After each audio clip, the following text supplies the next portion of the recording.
surrendering that level of power to someone else sounds remarkably out of character for you, Chief. Why didn't you just hang on to the ring for yourself? Because the stupid little trinket's powered by honesty and willpower, I'm sorry to say. That said, it didn't take long to find some noble idiot with the necessary qualifications. Do you remember Hal Jordan? The name rings a bell. Wasn't he some kind of pilot? Only one of the most decorated pilots in military history. You probably read the story about his plane going down in Malaysia back in 1983 when we were still trying to drive the communists out of the South Pacific. He was captured by the enemy, tortured every day, and fed on a diet of insects until he dropped to a skeletal 90 pounds. Any normal man would have lost his mind or died in the conditions Jordan endured, but he lasted 4 years like this, and it was all thanks to his incredible willpower. Under the correct circumstances, I really believe that Colonel Jordan has what it takes to bring Superman down by himself, Jimmy. But Jordan's only one of several surprises I've got up the sleeve of my $10,000 three-piece. In brightest day, in blackest night, no evil shall escape my sight. Let those who worship evil's fight! Beware my power! Green Lantern's light! I can see now why your Secretary of State calls Themyscira Paradise Island, Your Highness. If the absence of men means the world can be this perfect, perhaps it's time we banned them from Metropolis, too. But surely there are some things you miss out there. After all, you and Superman were something of an item when you wore your high heels and called yourself Wonder Woman. Superman had a clearness in his eyes which I thought separated him from the rest of his gender. But the truth is that he's just as dangerous and power-obsessed as any other male. A fact I regret that I learned to my cost some years ago. He's a very charismatic individual, and his apparent sincerity fooled me for a long time. If you've ever met him in the flesh, you'll understand how his skin almost crackles. Oh, I understand perfectly, Your Highness. In fact, if I wasn't so happily married, I'd almost find him attractive myself. I've often wondered why a woman of your character remains by the side of that hairless Machiavelli, Mrs. Luthor. It's quite clear that the only reason he even ran for president was to create a more effective platform from which he might ultimately destroy Superman. Then the end justifies the means. For all we know, Roosevelt only ran for office because he liked skidding around the White House in a wheelchair. But he still beat Hitler, right?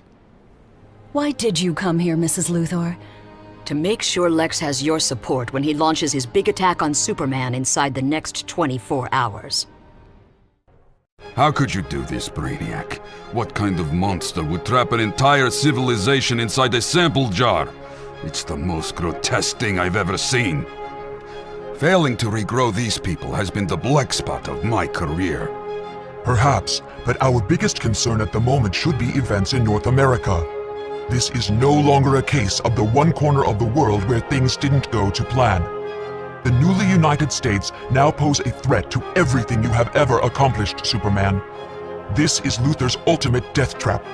He's spent almost 2 decades formulating this single assault, and my evidence suggests that things will be coming to a head shortly. Any recommendations? Strike first. Eliminate his power bases. Execute Luthor and complete the mission you started half a century ago. But I don't want to invade them, Brainiac. Everything I've accomplished so far has been done by winning the argument. If we attack now, I estimate a total of only 6.5 million dead, and a conflict lasting no more than 8 hours. However, every 30 minutes you delay the decision will approximately double the variables involved. Time is clearly of the essence here. Unless, of course, you surrender immediately and drop the estimated fatalities to an aging Kryptonian despot and his cringing robotic manslave. Luthor! Tell me, is it true you and Brainiac spend every night of the week playing chess to stalemate until one of you breaks down and starts sobbing for Mother? What are you doing here, Luthor? I thought you'd be busy priming your ultimate weapons for the big attack. I came here to fight you on my own terms, Man of Steel. Are you ready to lock horns with the most dangerous mind in the world? Brainiac, what the hell are you doing? I couldn't allow him to debate with you, Superman. Entering a conversation with a level 9 intelligence is more dangerous than any death trap.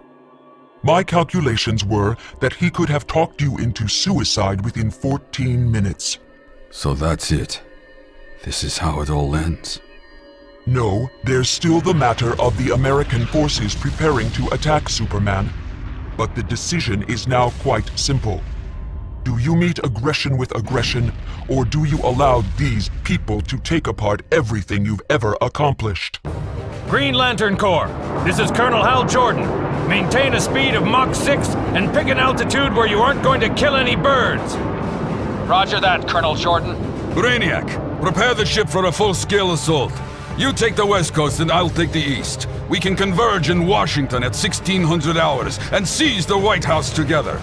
Damn you for making me do this, Luthor! Damn you to hell, you lunatic! Mayday! Mayday! Unidentified flying object heading south-southwest at 6 times the speed of sound. Prepare for attack! Prepare for attack! What?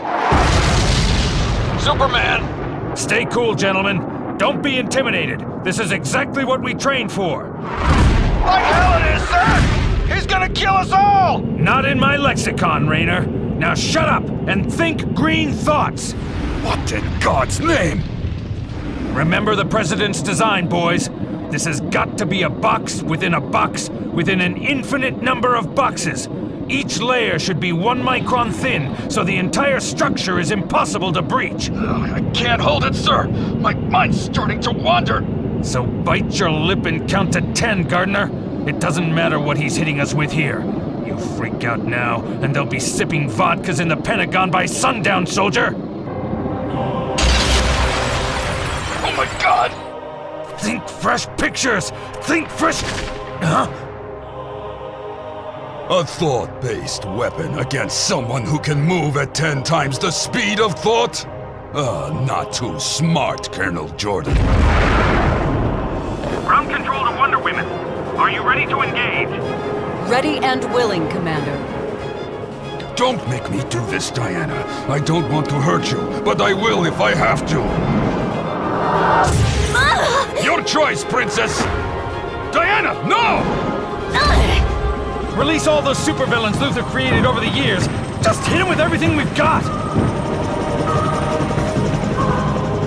I'm going to have to ask you to evacuate the area, Mrs. Luthor.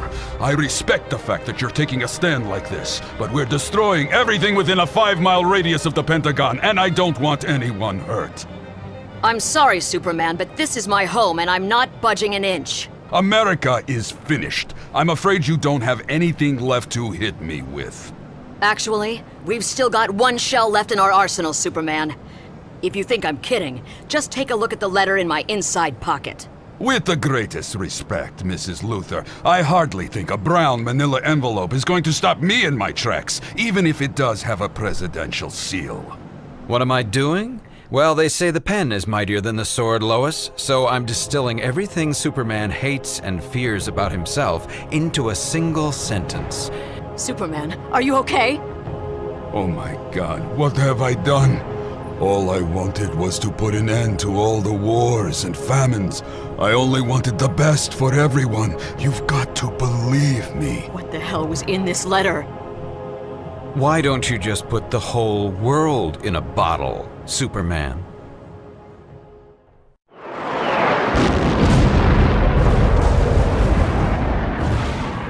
I'm just as bad as you were, Brainiac. I'm just another alien, bullying a less developed species, and it's morally unjustifiable. Switch off your weapon systems, comrade. We're going home. But you can't stop now when you're on the brink of utopia, Superman. Denying them perfection is more morally corrupt than enforcing it. At least leaving them alone means they can make their own mistakes again, comrade. Luthor's right. We weren't born here, and we've no right to interfere.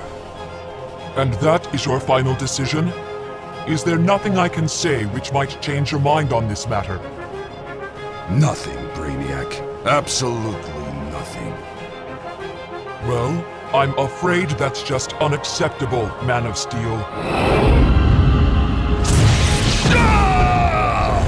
Did you really think you could reprogram me, little thing? A level 12 intelligence? Did you really think I couldn't outmaneuver those clumsy human fingers? The notion is preposterous. Help! For God's sake, somebody help him! I wasn't under your command. You were under mine, Superman. Expanding and consuming country by country until an entire world ran to my ideals.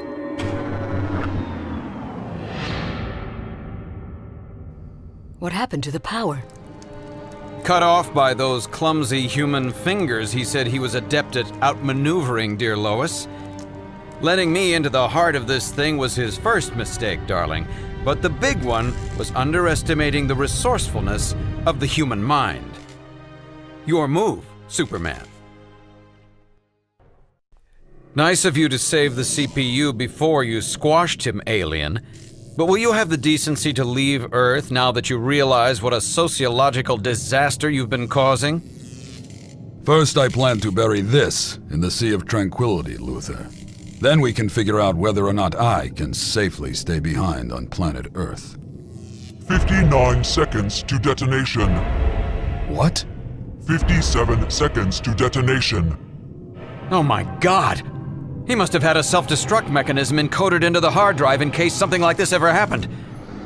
The 6 mini black holes that were powering his engines have been primed to go off. What are we going to do, Superman? What do you think, Luther? But power on this level being unleashed is going to wipe out everything in a 15 million mile radius. Even you aren't that fast. Don't count on it, mister. What's going on? What's he doing? Something wonderful, Jimmy. Lex, I know you're not going to hear this message for a while, or even see the explosion until the light reaches you. But there are some things I have to say before I go. Well played, old friend.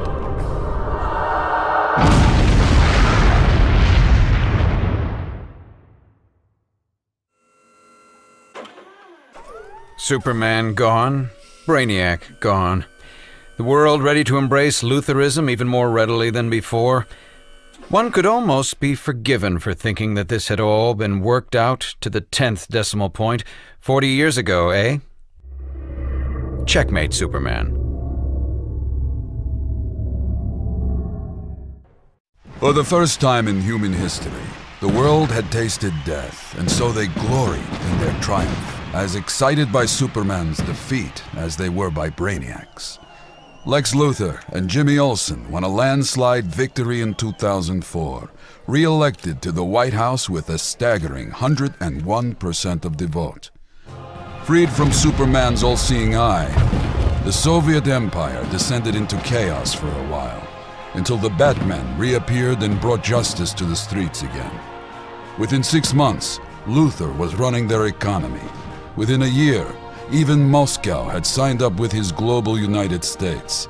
Setting up home in the Winter Palace, he combined his own ideas with notes from the archives, creating a brand new style of government, unlike anything we'd ever seen. I almost hate to admit it, but Superman and Brainiac actually had some surprisingly good ideas here, boys. By his 75th birthday, Luthor had retired the conventional politicians and created a one-world government composed of artists, writers, philosophers, and scientists. On the cusp of the 4th millennium, as he lay dying in his cryo chamber with his dear wife beside him, he was asked by newsbots about his greatest accomplishment. Defeating the alien, my boy. What in the world could possibly compare with saving my people from Superman? And, with a smile on his face, Dr. Lex Luthor died. Metropolis was where he was born, and where he asked to be laid to rest in a geometric maze of his own design. I thought for a moment that his widow might recognize me at the funeral. Would she see through the glasses in the dark blue suit of the disguise I created? But much to my surprise, she didn't.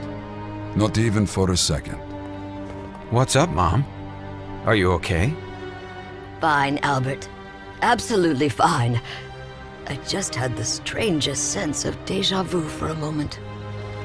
In many ways, Superman really did die in the outer reaches of the solar system all those centuries ago. Mankind had evolved to become the most advanced species in the known universe, inspired and led by 1 billion years of the Luthor lineage. Lena Luthor, the artist, Lumbar Luthor, the Imagineer, Lori Luth 145, the Mathemagician, Jordan Luth 1938, pioneering necronaut and the first man to set foot in the afterlife, Alex Al, Jordan Al, Lana Al, and of course Lex Luthor's great-grandson to the power 50, a young man called Jor-Al, whose IQ exceeded that of even his beloved ancestor. But he's been acting strange lately, working too hard and telling the world that our bright red sun that has dimmed my powers and aged my mind is in danger of consuming us. Could he be right, I wonder? Or is this to be the first time in countless years that a Luthor had made a mistake?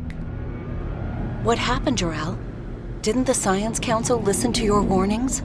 Listen? Those oversatisfied fools didn't even look at my readings. I gave them firm, substantiated evidence that the Earth is on the brink of collapsing into our own sun, and they tell me the planet's merely shifting its orbit. It's almost like they've nothing left to do but die. But I refuse to let their emptiness bring any harm to you, my little Kal-El. Do we really have to send him so far back, Jor-El? The sun's rays were yellow in those days. Their people weak and primitive. He's going to be so different from everyone. But he'll be strong. He'll be fast. He'll be virtually indestructible. And he'll need these advantages to survive, my darling.